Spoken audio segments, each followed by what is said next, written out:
Mr. Vice President, Mr. Speaker, members of the Senate, of the House of Representatives, yesterday, December 7th, 1941,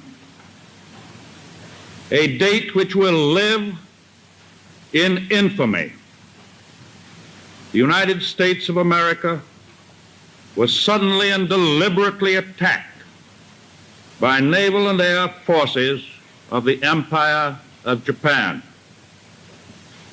The United States was at peace with that nation, and at the solicitation of Japan, was still in conversation with its government and its emperor, looking toward the maintenance of peace in the Pacific.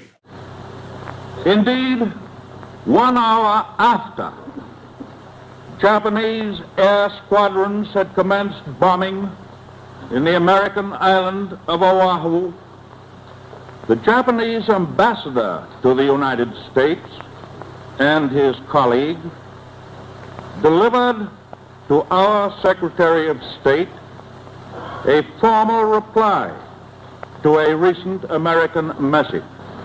And while this reply stated that it seemed useless to continue the existing diplomatic negotiations, it contained no threat or hint of war or of armed attack. It will be recorded that the distance of Hawaii from Japan makes it obvious that the attack was deliberately planned many days or even weeks ago.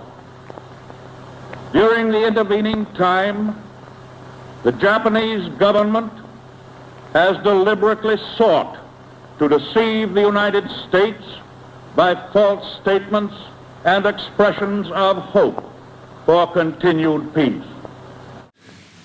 The attack yesterday on the Hawaiian Islands has caused severe damage to American naval and military forces.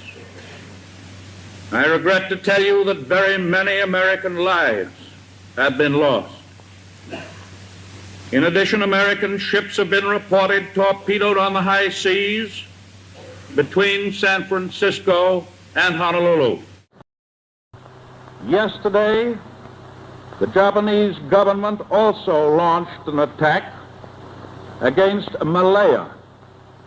Last night, Japanese forces attacked Hong Kong. Last night, Japanese forces attacked Guam. Last night, Japanese forces attacked the Philippine Islands. Last night, the Japanese attacked Wake Island. And this morning, the Japanese attacked Midway Island.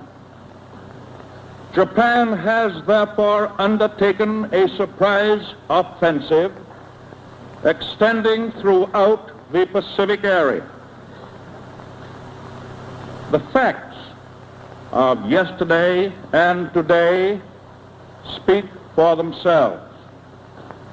The people of the United States have already formed their opinions and well understand the implications to the very life and safety of our nation. As Commander-in-Chief of the Army and Navy, I have directed that all measures be taken for our defense, but always will our whole nation remember the character of the onslaught against us.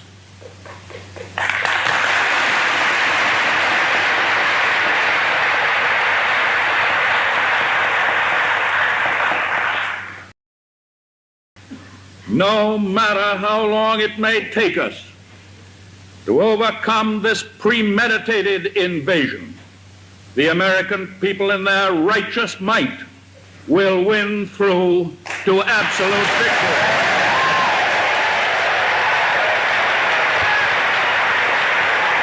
I believe that I interpret the will of the Congress and of the people when I assert that we will not only defend ourselves to the uttermost, but will make it very certain that this form of treachery shall never again endanger us.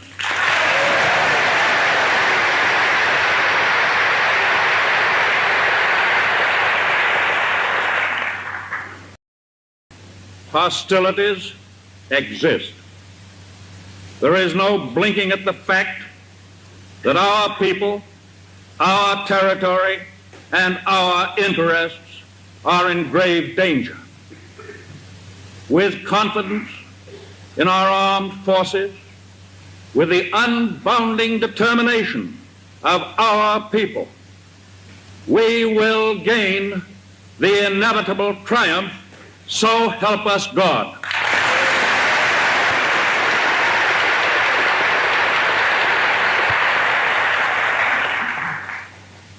I ask that the Congress declare that since the unprovoked and dastardly attack by Japan on Sunday, December 7th, 1941, a state of war has existed between the United States and the Japanese Empire.